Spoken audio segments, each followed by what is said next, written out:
Praise allot.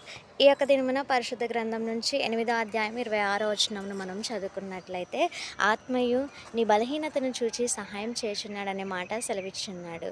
దేవుని బిడ్డ, నువ్వెందుకు నీ బలహీనత గురించి భయపడుతున్నావు, చింతిస్తున్నావు, నిరుత్సాహపడుతున్నావు?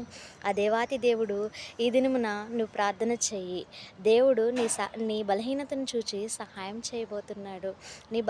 నువ్వు ఎటువంటి బలహీనతో బాధపడుచున్నా, నువ్వు ఎటువంటి బలహీనతలో ఉన్నా, నువ్వు ఎక్కడ ఎటువంటి సమయంలో ఎలా ఉన్నా కానీ దేవుడు నీకు సహాయం చేయబోతున్నాడు. కాబట్టి నువ్వు చేయాల్సిన పని ఏంటంటే ప్రార్థన చెయ్యి.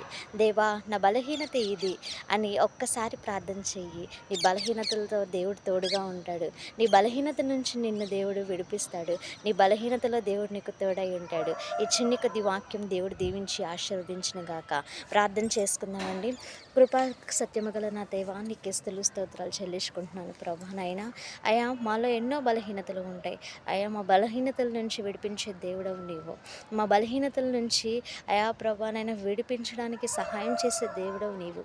అయా ప్రభా నైనా, వీడియో చూస్తున్న ప్రతి ఒక్క బిడ్డని జ్ఞాపకం చేసుకోండి. వాళ్ళకున్న బలహీనతల్ని జ్ఞాపకం చేసుకో. ఆ బలహీనతలు చూచి వారిని విడిపించు దేవా. వారికి సహాయం చెయ్యి. ఈ చిన్ని కొద్ది ప్రార్థన యొక్క పాదశానికి చేర్చుకోమని యేసు పరిశుద్ధ నామములో ప్రార్థించి అడిగి వేడుచున్నాం తండ్రి. ఆమేన్. ప్రైజ్ ది లార్డ్ అండి.